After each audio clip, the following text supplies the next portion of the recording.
I kid you not, I was late every single day of 2 years that I was in college.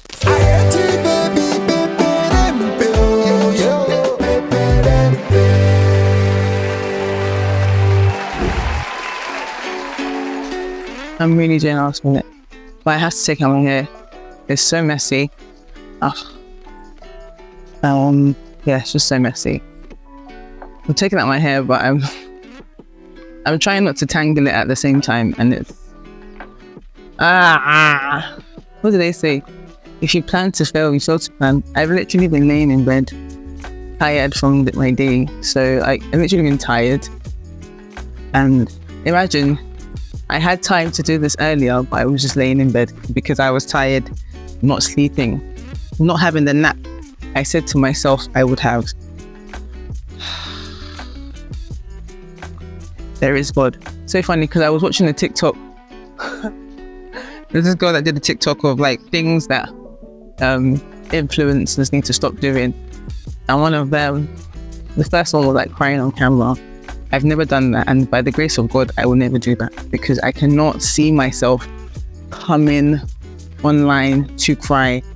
Because why? Like, and that is no judgment of like amongst those that cry. There actually have been times I probably have cried on camera, like maybe talking about something, and so I have shed a tear. So actually, I have done that, but not like I was crying and then I'm filming myself. By the grace of God, I will never do that. But yeah, like then again, I don't know, but yeah, but I still laughed because I was like, yeah, that it is a bit cringe, but sometimes people can't, I'm going to talk about those that are sincerely crying and they happen to be filming themselves. Maybe it's just really rough and, they wanted to share with their audience their vulnerability. That's what I'm going to say, because I cannot pass judgment on that. I think the next thing was like, people doing get ready with me's, and they're like, oh my God, I'm so late. I feel like that's me right now, but I'm not doing it. Well, is it get ready with me? Well, maybe it is. I'm getting ready. I'm trying to get ready and I'm running late. So basically, it's so funny how I literally was laughing and like, I was like, yeah, good point. And like, I feel like I am those things. That's why at the end of the day, ain't nobody perfect in this game. You know what I'm saying? Ain't nobody perfect. You just be living this life. But I do remember like there was a period in my life growing up when I was like, say, in my early 20s, not even just my late teens and my early 20s, I was notoriously late. Like I can't even describe how late I used to be. Okay, so it was so bad, and it started in college. I decided to go. College is like high school, like for those that maybe are in the US, whatever. So it's like the latter part of high school, and we had like 2 years college after secondary school in the UK.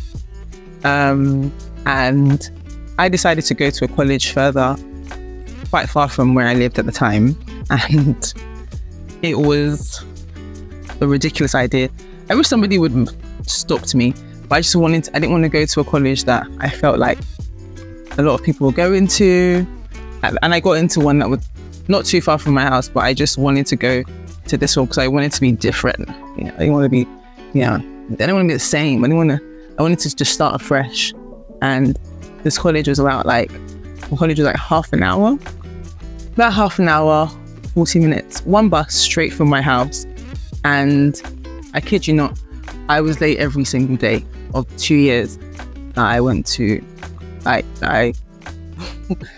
I was in college. I was late every day, bar 3 days. I was early or on time just 3 days out of however many days in 2 years in college, and that I'm not proud to say, it was appalling. And I remember one of those days in my history class. I studied history. In my history class, my the whole class gave me a standing ovation when I came in. That is sad. They gave me a standing ovation. Like, wow, they literally clapped for me that I came early. Like, and I never came early again after that. It's so sad. And I think about it and I'm like, why, like, was I constantly late? And this went on, like, even meeting up with friends. I would always be late, like, going out with friends and everything. Even like, so it was really actually very bad. I had a friend, one of my friends, we're still friends, back home. He knows who he is. It's been, yeah, my friend Kane, he's been on this channel actually. So maybe if you've seen a video with me and him. So we, in college, obviously we met in college and we're friends there. And he used to make fun of me about how I'll be late. In our friendship group, it was always like, oh, you know, Shode's going to be late. Like, she's going to be late. That was my maiden name. She's going to be late. They used to call me by my maiden name. I don't know why. But yeah, she's going to be late. She's going to be late. And it really used to upset me because I would try at times to be on time, but it was almost as if like I just couldn't be on time no matter how hard I tried. Speaking of on time, you see what? Oh, child. Anyway, yeah, no matter how hard I tried, it just felt like it just wasn't happening. And yeah, I used to get really frustrated. But yeah, I just was constantly late. And then I think it went on until I was about, when I started working in Uniqlo. Sorry, I should know my brazier. So I got a job in Uniqlo. If you don't know it, it's a Japanese clothing company I worked for when I was about, before I started uni. Before I started uni? No, I think it was like towards the end of college and like at some point in uni or I worked for Uniqlo. And Uniqlo, I don't know about now, but then it's a Japanese owned company. Then they were very, very strict with time. It was like, even if so we had like a clock in time, like for example, if my shift started at 8, we had to be there by 7:45. And if you were there by 7:46, they would mark it as late because you had to be there 15 minutes before your shift started. And if you were later, 10 minutes before, it was counted as you were late. And like if you had like series of marks, they would fire you. They used to fire people like no man's business in that place. Like that place was crazy. Even like sorry, it was crazy. Even when I was training there, I used to, like, I remember it felt like X Factor. I remember when we were training and like before they opened like a major flagship store in Oxford Circus at the time, that's where I worked. So before they opened that store, we practiced in another store, and it was like, guys, it was like X Factor. First, when I got there, like they said that if you're not able to wash toilets, you can leave now. And I needed a job. Like I needed a job. I was going to uni and I needed a job badly. So I just stayed. I was like, okay, but wash toilets? Well, it is what it is. My for toilet. And yeah, I stayed, like, and that was all in one day. And so they taught us like 6 standard phrases that we had to learn whilst on the shop floor, and also whilst learning how to fold clothes really fast. It was like Hunger Games, guys, because, you know, maybe you meet someone and you get friendly with them, you'll be talking and like, you know, you turn around and they've gone because somebody has pulled them off the shop floor and said that you're not working hard enough, we're not going to keep you. Bye. It was like that. So I just, you know, I have quite a competitive spirit. And I was just like, yeah, I don't care. I'm going to get this job because, yeah, like, I just got to get it. Just, you know, like I said, it was like the Hunger Games. Like most of the people that I met that day, I was like, oh, you're cool. I never saw them again. Like they were gone. And it was literally survival of the fittest. And those that were like the best, like essentially the best of the best, as they kept saying, were the ones that made it to the flagship store. And I was one of them. And I was like, oh my God, it's what an accomplishment. But I didn't know what I was really headed for.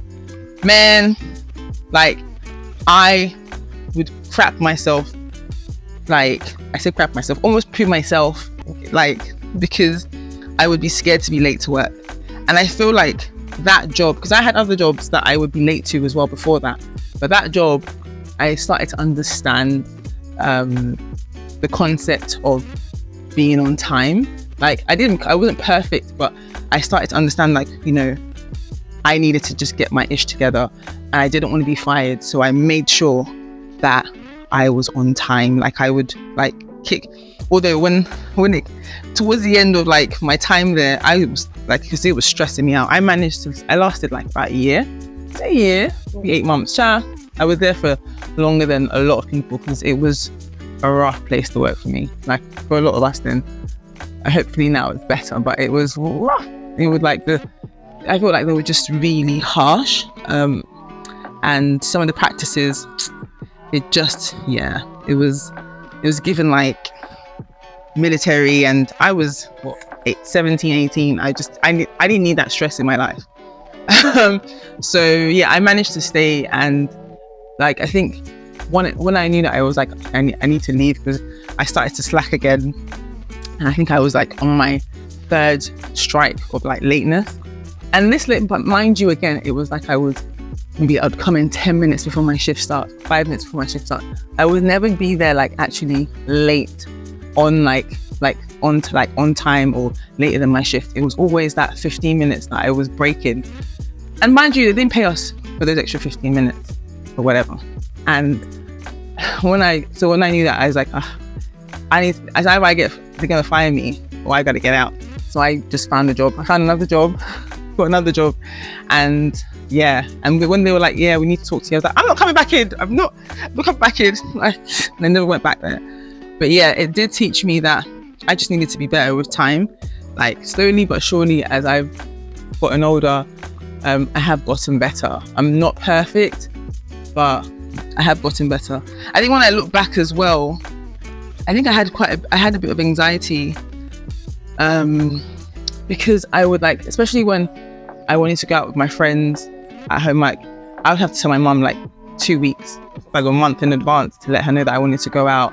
And on the day that I wanted to go out, I had to make sure that the house, like I'd done all my chores, I did all that I needed to do, just so like I can justify like enjoying myself on my outing. So it used to really stress me out, and sometimes I would feel like, after trying to do all of that, I just felt like maybe I didn't really want to go after that. Like I'll be like, maybe I should just stay at home, and I'll start to feel like not as excited, and then that would slow me down in getting ready, and then I'll just be late. So it was.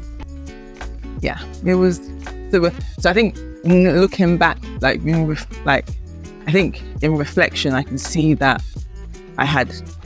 it was anxiety that would make, partly anxiety, partly poor organization. Like I had really poor organization, but also partly anxiety that I would feel about like the responsibilities that I had that would kind of slow me down. So, that was why I was notoriously late. But yeah, I'm so much better at it now. Oh shit. Yeah. So I don't know, like I think lateness, when people talk about black people and lateness, I think I also came to learn that it just basically just shows disrespect and just shows lack of regard for the people that you are going out with, or even the job that you have if you're late, because it's just you just don't rate them basically. You just don't rate them, because why would you be late otherwise? And yeah, obviously there are times when there will be like genuine reasons and anything, but I think that I came to learn that it doesn't feel good when people are late for you, and I don't want anyone to feel bad. So really, I think it's definitely maturity that allowed me to see that, girl, you need to fix up, look sharp. Fix up, look sharp. So yeah, that's what I did. Last shave. I'm so late, and I've left my room with one side, but I'm ready to go. Don't shine on me. I say I've changed. I have, but this is not a good example. Anyway, I'll see you guys in my next video. Bye. Not good to create. It's not. I'm flustered. So flustered. Yeah.